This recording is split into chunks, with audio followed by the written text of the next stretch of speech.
সংস্কারের আশ্বাস বহুবার, বাস্তবে কোনো পদক্ষেপ নেই। বছরের পর বছর জনসাধারণের ভোগান্তি।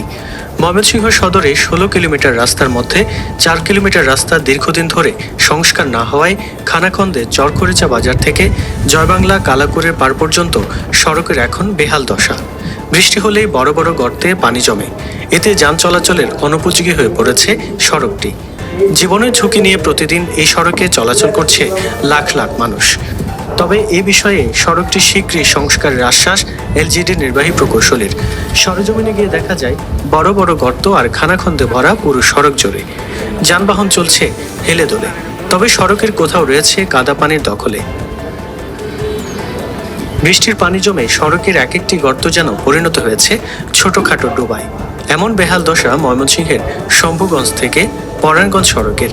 যদিও বিগত সরকার আমলে সড়কটি নির্মাণ কাজ শুরু হলেও চরহরিপুর কালাকুরের পার থেকে চরখরিচা হৃদয় মোড় পর্যন্ত ৪ কিলোমিটার সড়কটির কাজ থেমে থাকে। এতে ঝুঁকি নিয়ে চলাচল করছে যানবাহন। সড়কের বেহাল দশায় চরম ভোগান্তিতে যাতায়াতকারীরা।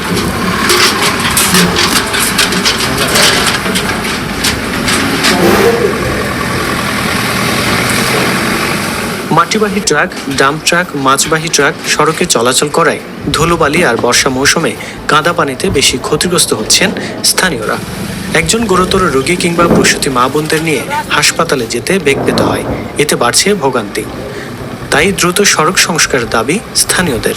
বছর যাবত এই রাস্তার ভোগান্তি আমরা ভুগতেছি। আমার সরকারের কাছে আকুল আবেদন যেন এই রাস্তাটার কাজ দ্রুত কার্যকর করা হয়।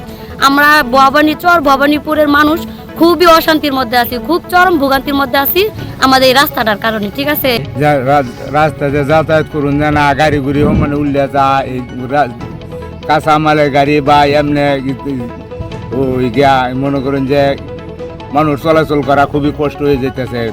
৪ কিলোমিটার রাস্তা মানে আমাদের মানে বিপদ হয়ে দাঁড়াইছে।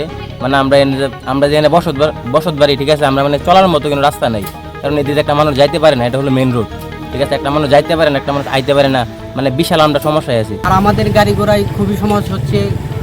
রাস্তা এদিক দিয়ে ভাঙার কারণে আমাদের যাইতে হয় প্রায় ৪ কিলোমিটার ঘুরিয়া। সাধারণ যে জনগণ গাড়ি গুড়ি লইয়া অথবা স্কুলের ছাত্র, কলেজের ছাত্র কেউ যাইতে পারতেছে না এটার ভিতরে। এরকম রাস্তা, এই রাস্তাটা আমার মনে হয় বাংলাদেশে আর কোনো জায়গায় নাই।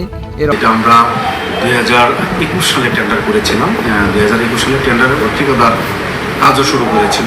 WBM এবং প্রাইম কোড করার পর তার ব্যক্তিগত সমস্যা বা অন্য সমস্যা, পারিপার্শ্বিক অনেক সমস্যার কারণে সেই কাজটা কন্টিনিউ করে না। সেই কাজ কন্টিনিউ না করার পরে আমরা সরকারি প্রসেস মেইনটেইন করে সদর দপ্তরের অনুমতির সাপেক্ষে এই কাজটা তার সাথে কন্ট্রাক্ট বাতিল করা হয় এবং আমরা রিমেইনিং এস্টিমেট করে সদর দপ্তরে প্রেরণপূর্বক অনুমোদন সাপেক্ষে আবারও আমরা টেন্ডার প্রক্রিয়ায় যাই।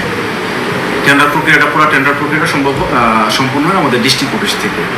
কিন্তু ওই সেকেন্ড টাইম টেন্ডারে আমরা কোনো ঠিকাদারের সাথে কন্ট্যাক্ট করতে পারিনি। এরপরে পুনরায় ওই একই এস্টিমেট দ্বারা আমরা আবারও টেন্ডার করি, যে টেন্ডারের মাধ্যমে 2024 সালের শেষ পর্যায়ে আমরা ঠিকাদারের সাথে কন্ট্যাক্ট করতে সক্ষম হই।